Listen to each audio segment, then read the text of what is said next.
Welcome to Devasena అభిరుచులు. ఇప్పుడు మనము పండు మిరపకాయల చట్నీ పెట్టుకుందామండి.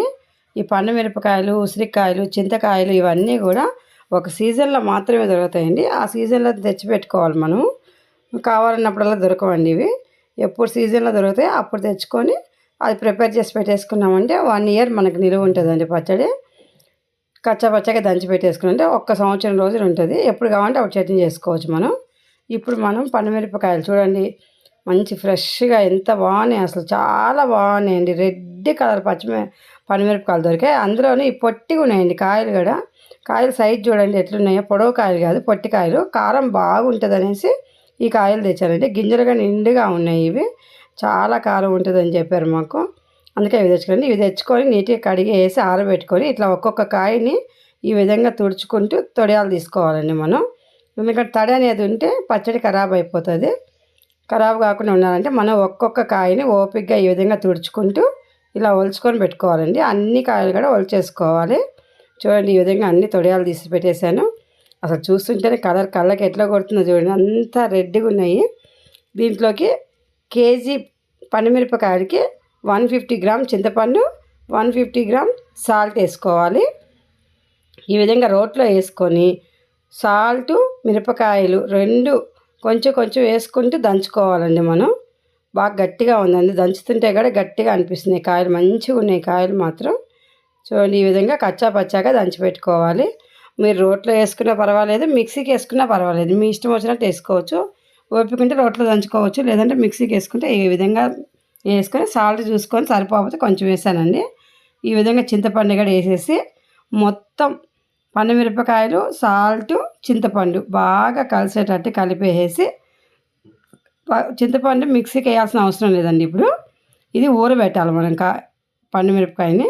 ఈ విధంగా కలిపేసి మొత్తం కూడా ఒక బౌల్లో పెట్టేసుకొని, జాడీ అన్న గాజు సీసా అన్న ఏదైనా ఉన్నప్పుడు జాడీలో పెట్టినా బాగుంటుంది, గాజు బాటిల్ అయినా బాగుంటుంది. ప్లాస్టిక్ దాంట్లో మాత్రం పెట్టొద్దండి. ఈ విధంగా పెట్టేసి పింగాణి దాంట్లో దేంట్లో పెట్టినా బాగుంటుంది. నేను కూడా పింగాణిదండి ఇది. ఇలా పెట్టేసి ఒక 5-6 రోజుల తర్వాత నేను చట్నీ చేస్తున్నాను.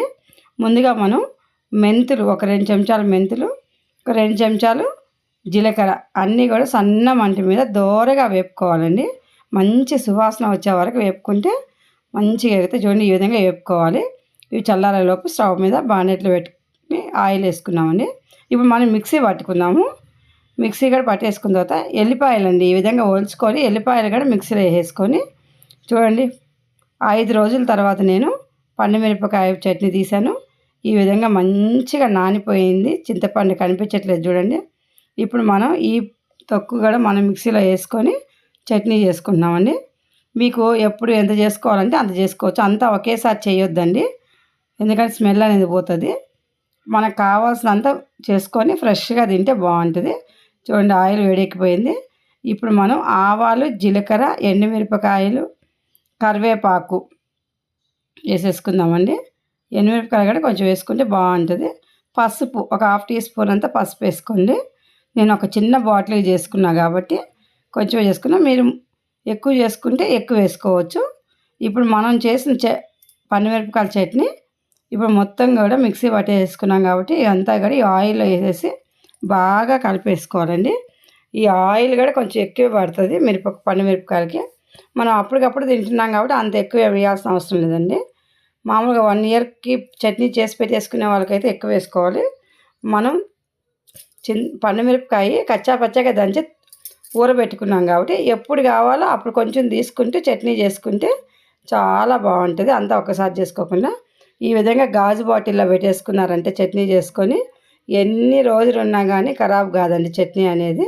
అప్పటికప్పుడు చేసుకొని తిన్నా బాగుంటుంది, లేదు ఒక వారానికి 10 రోజులు చేసుకొని పెట్టుకున్నా కానీ ఈ విధంగా గాజు బాటిల్లో పెట్టేసుకున్నారంటే ఎక్సలెంట్గా ఉంటుందండి. ఈ విధంగా స్టోర్ చేసి పెట్టుకొని మీరుగా చేసుకొని తిని చూసి ఎలా ఉందో మాకు కామెంట్స్ పెట్టడం మర్చిపోవద్దండి. Thank you for watching.